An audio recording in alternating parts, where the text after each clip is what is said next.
Screen presence ఎలా ఉంది? సూపర్గా ఉంది. అన్ని సినిమాల కన్నా ది బెస్ట్ 100కి 100% ఇస్తాను. చాలా అంటే చాలా బాగుంది. ఆయన యాక్టింగ్ బాగుంది, ఆయన సెంటిమెంట్ బాగుంది, అసలు వైఫ్ కోసము త్యాగం చేసుడు బాగుంది, వాళ్ళ డాడీ కోసం పొలిటిక్స్లో దిగింది బాగుంది, అన్నీ బాగున్నాయి. అసలు స్టార్టింగ్ నుంచి ఎండింగ్ దాకా ఆయన చేసేటి అన్ని ప్రతి ఒక్కటి అను ఆయన చేసేది సూపర్గా ఉన్నాయి. అందరి హీరోల కన్నా ఈ హీరోకి 100% ఇస్తాం. బాగుందండి. నేహా శెట్టి వైఫ్ కాబట్టి అసలు తనని ఇన్వాల్వ్ చేయలేము ఇక్కడ. ఎందుకంటే బాగా పర్టికులర్గా చూసేది రత్న, తనని చూపిస్తున్నారు, తినని కాదు. అందుకే హైలైట్ ఇక్కడ తనదే అవుతుంది. లాస్ట్కు కూడా తనే సేవ్ చేసింది అతను. అది ఇంకా సూపర్గా ఉంది. బాగుందండి. ఆ సెట్టింగ్స్, అసలు ఆ సాంగ్స్, ఆ మ్యూజిక్ చాలా అంటే చాలా బాగా నచ్చేసాయి. బాగుందండి చాలా. సెట్ అవుతుందండి. ఇప్పుడు అసలు ఈ సినిమా చూసి పొలిటికల్స్ వాళ్ళు నేర్చుకోవాలి. ఫస్ట్ చాలా నేర్చుకోవాలి. లేదండి, అలా ఏం లేదు. ఎవరికి ఎవరు ద్రోహి అలా ఏమి లేదు. సినిమా స్టార్టింగ్ నుంచి ఎండింగ్ దాకా అయితే పర్ఫెక్ట్గా ఉంది. సూపర్గా ఉందండి. అసలు ఆయన స్లాంగ్ అది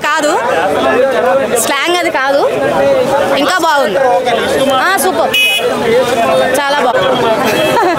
పిఠాపురం ఫ్రెండ్స్ అంటే ఇక ఇటు అటు పోల్చుకోలేమండి. ఇటు ఓకేనే, అటు ఓకేనే. వాళ్ళని మనము డివైడ్ చేయలేము. పిఠాపురం అంటే పిఠాపురం, పవన్ కళ్యాణ్ అంటే పవన్ కళ్యాణ్, ఇతనే ఓకే.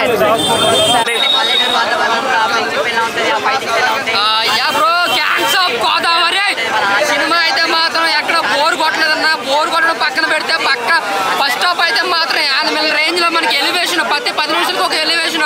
అన్న విశ్వక్సేన్ గారిది ఆయన క్యారెక్టరేషన్, ఆయన డైలాగ్స్, అంజలి గారి క్యారెక్టర్ పవర్ఫుల్ రోల్ నిజంగా నెక్స్ట్ లెవెల్ అనిపించింది. ఫస్ట్ హాఫ్ అంతా కూడా చాలా అంటే చాలా బాగుంది అనమాట.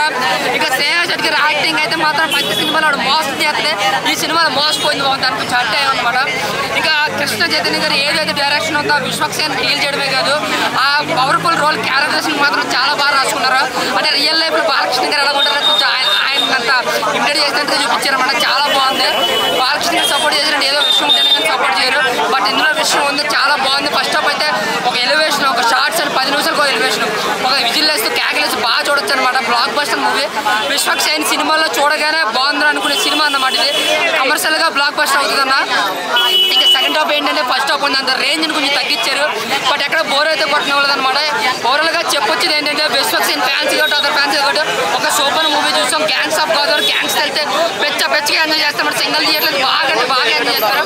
ఓవరాల్ గా ఒక బ్లాక్ బస్టర్ మూవీ అన్న. Thank you. ఇప్పుడున్న పొలిటికల్ బ్యాక్గ్రౌండ్ పొలిటికల్ గా జస్ట్ పొలిటికల్ గా కథను పొలిటికల్ గా వాడుకున్నారు తప్ప ఎటువంటి సిచ్యువేషన్ క్రియేట్ చేసి అలాంటి కాంట్రవర్సీ ఏం కదన్నా. అంటే ఇసుక మాఫియా అవన్నీ చూపెట్టారు. ఏమీ లేదన్న, జస్ట్ ఒక మాటల వరకు అయ్యో. నాకు ఏం చెప్పొచ్చు, సినిమా వరకు చూసుకుంటే ఎక్కడ బోర్ కొట్టకుండా బాగా ఎలివేట్ క్యాకలు వేస్తే బాగా ఎంజాయ్ చేస్తారు. Thank you.